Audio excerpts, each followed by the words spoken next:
ओवैसी की party AIMIM Lok Sabha चुनाव में सीमांचल और आसपास के सीटों पर अपना उम्मीदवार उतारेगी। ओवैसी ने कुछ दिन सीमांचल में ही गुजारे हैं। ओवैसी ने किशनगंज सीट से पार्टी के प्रदेश अध्यक्ष अख्तरुल ईमान को कैंडिडेट घोषित कर दिया है।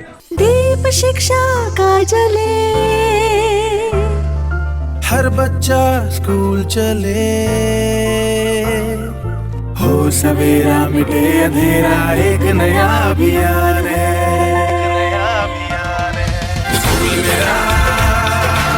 पंजाब के सरकारी स्कूल विश्व स्तरीय सुविधाओं से संपन्न हो रहे हैं। आप भी अपने बच्चे का दाखिला जरूर कराएं। बेहतर शिक्षा, बेहतर परिणाम, सरकारी स्कूल पंजाब का मान। ओवैसी ने इशारा किया है कि वो सीमांचल की सभी सीटों पर चुनाव लड़ेंगे। ओवैसी का कहना है कि तेजस्वी यादव ने उनकी पार्टी को किस तरह से तोड़ा है, उससे वो बहुत नाराज हैं।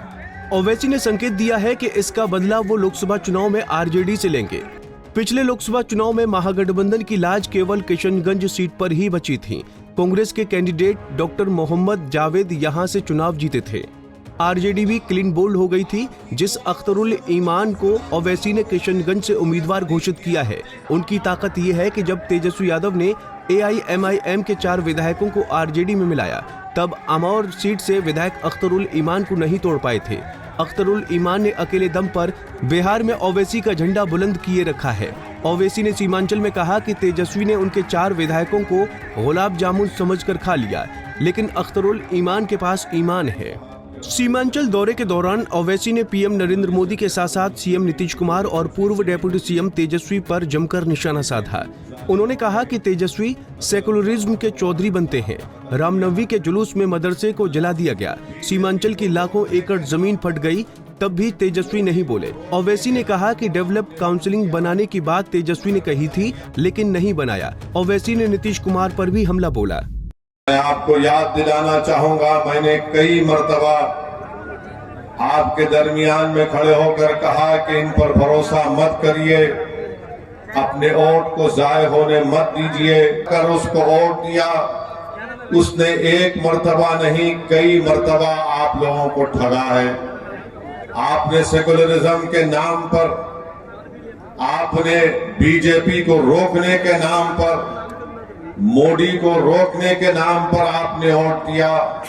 मगर बताइए आज आप क्या देख रहे हैं?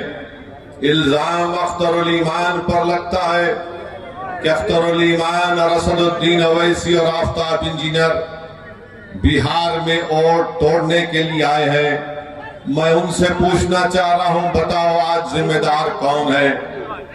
आज जिन्होंने आपका वोट लिया और आपको धोखा नहीं दिया बल्कि आपके पीठ में खंजर घोंपा, आज वो सब के सब खामोश बैठे हैं। इसका जिम्मेदार ना सिर्फ नीतीश कुमार है, बल्कि इसका जिम्मेदार तेजस्वी यादव भी है। इसका जिम्मेदार भारत के वजीर आजम नरेंद्र मोदी है। ये तमाम के तमाम तीनों पलटू मास्टर हैं, बोलते एक हैं और सत्ता के लिए कुछ भी कर जाते हैं। अगर हम चुनाव लड़ते हैं तो हम पर इल्जाम लगा दिया जाता है, मगर आज बिहार में बीजेपी अगर सत्ता में है तो इसका जिम्मेदार ना सिर्फ नीतीश कुमार है, बल्कि इसका जिम्मेदार तेजस्वी यादव भी है कि आपने आज बिहार की जनता पर बीजेपी को मुसल्लत करके रख दिया। आपकी नादानियों और गलतियों की वजह से आज बिहार में RSS मजबूत हो रही है। हम चुनाव लड़ते हैं तो हम पर उंगलियां उठाई जाती हैं, इल्जामात लगाए जाते हैं, मगर बताओ आज बिहार में अगर बीजेपी की सरकार बनती है तो इसका जिम्मेदार क्या अख्तरुल ईमान असदुद्दीन ओवैसी है। हमारे 4 विधायक को इन्होंने तोड़ लिया। आपने मजलिस के उम्मीदवार को आपने अपने वोट और दुआओं से कामयाब किया।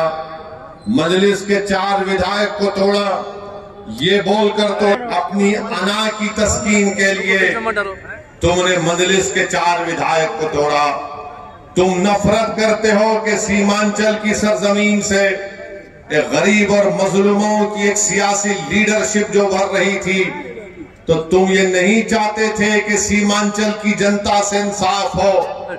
तुम ये जानते थे कि मजलिस ने यहाँ पर सीमांचल की आवाम में एक सियासी इनकलाब को बर्पा कर तुम ये नहीं बर्दाश्त कर सकते थे कि सीमांचल की जनता से इंसाफ होगा, उनको उनका हक मिलेगा, तो झूठ बोलकर हमारे 4 विधायक को नीतीश कुमार ने और तेजस्वी ने तोड़ा। अब बताओ वो 4 विधायक की क्या अहमियत है वहां पर?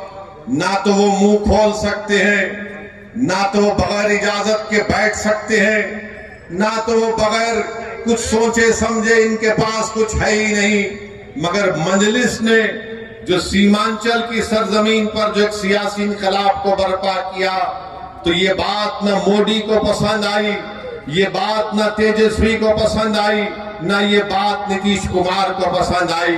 वो हरगिज नहीं चाहते कि सीमांचल से आपकी। किशनगंज में 63% मुस्लिम वोटर हैं, वहीं कटिहार में 38% मुस्लिम वोटर हैं, तो पूर्णिया में 30% मुस्लिम वोटर हैं और अररिया में 32% मुस्लिम वोटर हैं। इसीलिए ओवैसी की नजर सिर्फ किशनगंज पर नहीं है, बल्कि सीमांचल की पूर्णिया, अररिया और कटिहार सीट पर भी है। अगर ओवैसी ने सीमांचल की 4 लोकसभा सीट पर कैंडिडेट दे दिया तो महागठबंधन को भारी नुकसान हो सकता है।